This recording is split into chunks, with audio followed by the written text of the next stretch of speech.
Elle vivait pour son sport et rêvait d'olympisme.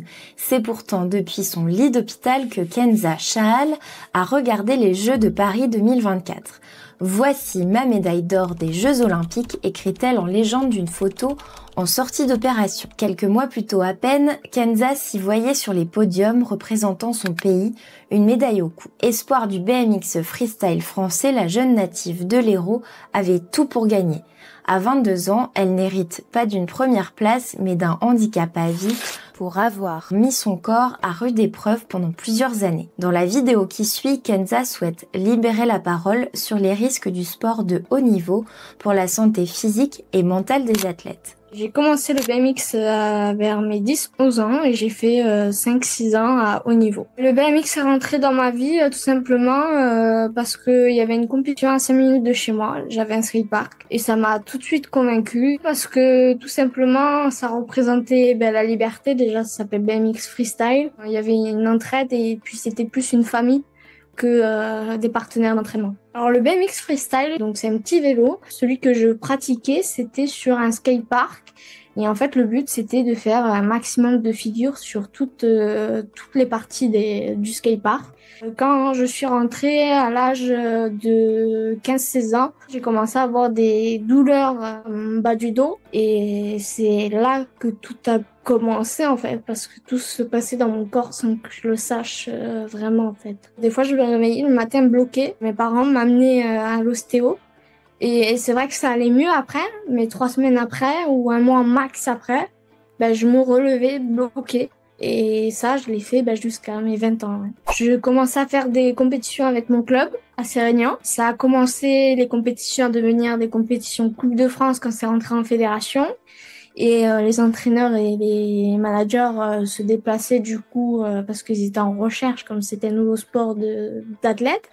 Et c'est là que j'ai été détectée à 14 ans. Mes douleurs de dos, je voyais plus que ça les embêtait qu'autre chose. C'était plus arrête de te plaindre, tout le monde a des douleurs de dos. Et la kiné s'en foutait clairement à part me faire des massages. On m'a jamais prescrit d'examen. Mes parents le savaient. Mais comme ils faisaient entièrement confiance là où j'étais, parce que c'était quand même c'est un pôle fédéral, pour eux c'était l'élite d'un staff médical qu'on pouvait avoir autour d'un athlète quoi. Eux aujourd'hui culpabilisent énormément d'ailleurs. C'est sûr qu'en faisant un sport extrême, je me disais qu'on a toujours un peu des douleurs partout, et puis moi aussi je leur faisais confiance. Je me disais que c'était pas grave. C'était pas grave quoi. Moi en bascule où moi-même j'ai compris que ça a été grave, c'était le jour même d'une compétition à Sérignan, donc j'étais rentrée chez moi, impossible de me lever, même de respirer, des douleurs d'en bas du dos qui partaient dans les jambes, ça me brûlait de l'intérieur. J'appelle ma kiné, je lui explique. Elle me dit oh arrête, à chaque fois qu'on avait des douleurs, c'était dans notre tête. Je suis allée aux urgences avec mes parents, ils m'ont fait un scanner, ils ont vu que j'ai eu une hernie avec le syndrome de la queue de cheval. Ça comprime entièrement toutes les racines nerveuses qu'il y a en bas du dos. Ma première opération s'est très bien passée. Et puis, il y a un nouveau médecin du pôle qui arrive. Il me dit, ça serait bien que tu ailles au centre de rééducation à Cap-Breton, le CERS. Moi, j'étais pas sûre de pouvoir reprendre le BMX d'une grosse part psychologiquement, parce que ça m'avait fait très peur, parce que j'aurais pu devenir paraplégique, quoi. Et il me dit, pas de souci, etc. Il me dit, je sais que tu vas rentrer dans la gendarmerie, donc au moins ça te remettra en forme. Eux diront que c'est de la rééducation, mais c'était clairement de la réathlétisation parce que je me retrouvais avec des athlètes qui faisaient de la réathlétisation. J'ai fait 0 exercice de dos. La fin de la première semaine, je commence à avoir de très grosses douleurs comme la première fois. Je m'urine dessus. Ils ont continué à forcer dessus la deuxième semaine alors que je leur disais j'ai mal. Et à la fin de la deuxième semaine où j'arrivais presque plus à peine à marcher, là, ils ont commencé à s'inquiéter et juste me faire des massages. J'ai eu ce fameux médecin du pôle au téléphone quand ça a dégénéré au centre de rééducation. Il m'a dit, moi, le but, c'était de te remettre au plus vite sur le BMX. Et là, c'est là que ça a cassé. J'ai dit, mais je vous l'ai dit que je voulais pas reprendre le BMX. Il me dit, ah oui, mais moi, c'est les ordres que j'ai reçus. Et puis, pour moi, c'était soit ça passait, soit ça cassait. Donc là, j'ai eu l'impression, le ressenti d'être un objet, quoi. Même le médecin fédéral, Quand j'ai été hospitalisée pour la première fois, il m'a dit « Mais moi, quand je te voyais rouler sur le BMX, je voyais qu'il y avait un problème de gainage, etc. Et donc, je savais que ça allait poser problème. » Mais par contre, il l'a pas dit au staff, quoi.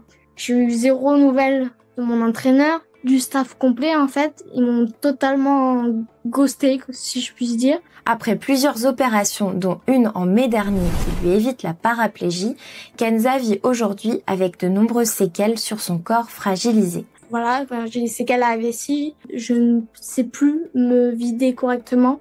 Je m'auto-sonde. J'arrive à pouvoir vivre un petit peu correctement, mais entre ça, j'ai perdu toute vie professionnelle, toute vie sociale. J'ai plus d'amis. Et je peux pas travailler. J'ai fait la demande à MDPMH, mais c'est long. Mais on s'en est sorti.